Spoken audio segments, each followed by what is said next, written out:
was a story unlike any other, not a prophecy of the future, but a tale told by sailors. And when they told it to the Prophet Muhammad, peace and blessings be upon him, he confirmed it. A journey across the sea, a storm, an island, a beast covered in hair, and a man in chains. A man who called himself the Dajjal. Fatima bint Qais reported, I heard the call of the Messenger of Allah, announcing Al-Salat Jamia. Prayer is gathering. So I went to the mosque and prayed with the Messenger of Allah. I was in the row of women nearest to the people. When the Messenger of Allah finished his prayer, he sat on the pulpit, smiling, and said, Let everyone remain in his place.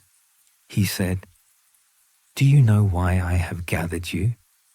They said, Allah and his Messenger know best.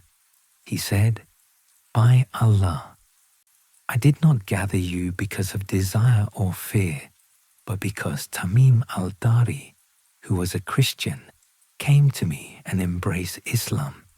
He told me something which agrees with what I had already told you about Al-Masih al-Dajjal.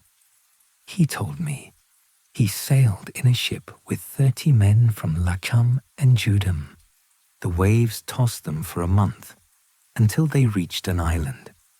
At sunset, they entered the island and met a creature covered with much hair, so much that they could not distinguish its face from its back. They said, What are you?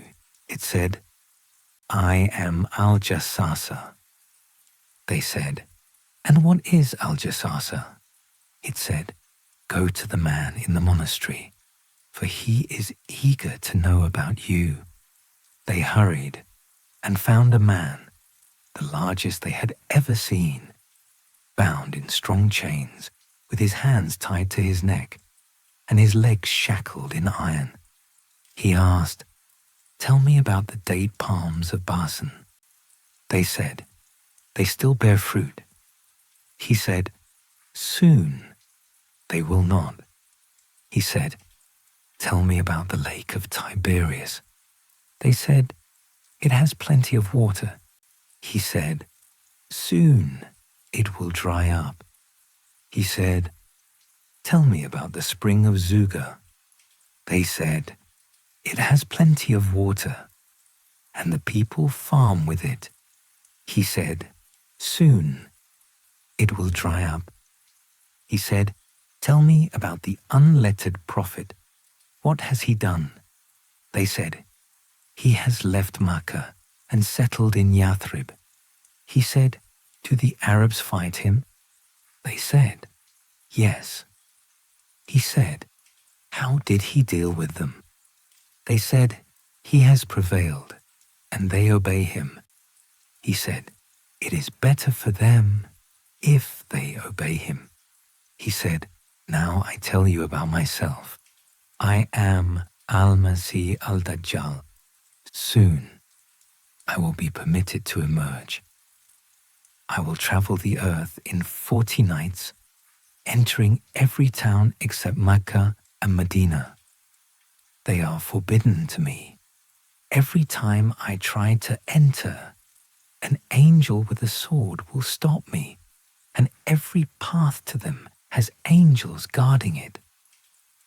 Fatima bint Qais said, The Messenger of Allah struck the pulpit with his staff and said, This is Taiba. This is Taiba. This is Taiba, meaning Medina. Did I not tell you this? The people said, Yes. He said, Indeed, the story of Tamīm agrees with what I told you about him and about Makkah and Medina. He is in the Sea of Sham, or the Sea of Yemen. No, rather, he is from the east, from the east, from the east. And he pointed toward the east. Fatima said, I memorized this from the Messenger of Allah. This hadith is one of the most mysterious and powerful narrations in Islamic history. It confirms, through the testimony of Tamīm ad-Dārī, that the Dajjal is already alive. He exists, but remains chained on an unknown island, awaiting the time Allah permits him to emerge. The Prophet Muhammad, peace and blessings be upon him, did not treat Tamīm's account as a tale or imagination. He confirmed it publicly, smiling as he told his companions that it matched what he had already said about the Dajjal. This is why the hadith carries profound weight. It tells us the Dajjal is not a myth nor a distant legend, but a real being, bound by the will of Allah. He is alive, conscious, aware, and waiting. The Prophet's description of his confinement and the angels guarding Makkah and Medina remind us that divine protection surrounds the holy cities. No force of deception, no fitna, can cross the barriers Allah has established.